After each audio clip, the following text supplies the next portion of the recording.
the New Testament book of Ephesians, chapter 2, verses 1 through 22. And you he made alive, who were dead in trespasses and sins, in which you once walked according to the course of this world, according to the prince of the power of the air, the spirit who now works in the sons of disobedience, among whom also we all once conducted ourselves in the lusts of our flesh, fulfilling the desires of the flesh and of the mind, and were by nature children of wrath, just as the others. But God, who is rich in mercy, because of his great love with which he loved us, even when we were dead in trespasses, made us alive together with Christ. By grace you have been saved, and raised us up together, and made us sit together in the heavenly places in Christ Jesus, that in the ages to come he might show the exceeding riches of his grace in his kindness toward us in Christ Jesus. For by grace you have been saved through faith, and that not of yourselves, it is the gift of God, not of works, lest anyone should boast. For we are his workmanship, created in Christ Jesus for good works,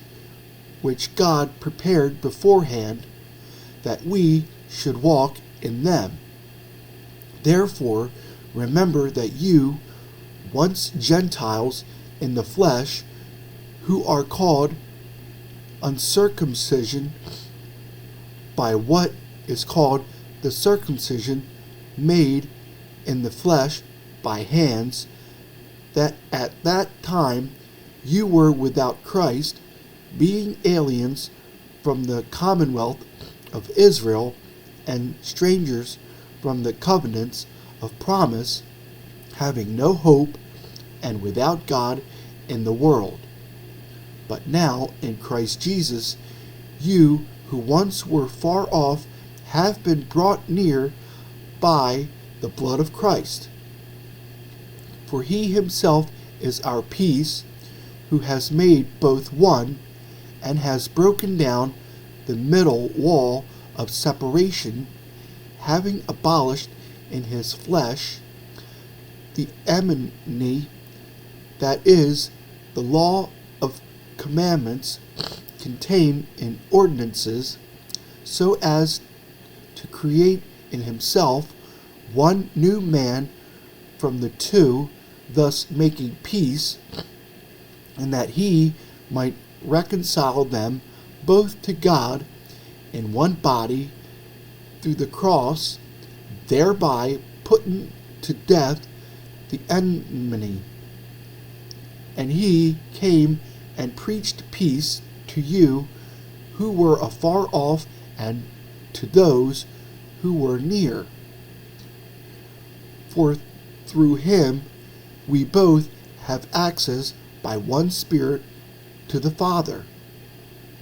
Now, therefore, you are no longer strangers and foreigners,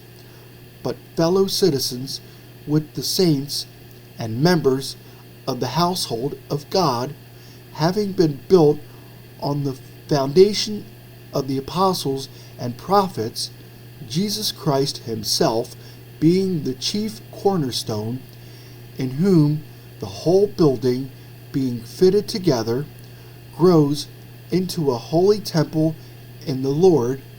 in whom you also are being built together for a dwelling place of God in the Spirit.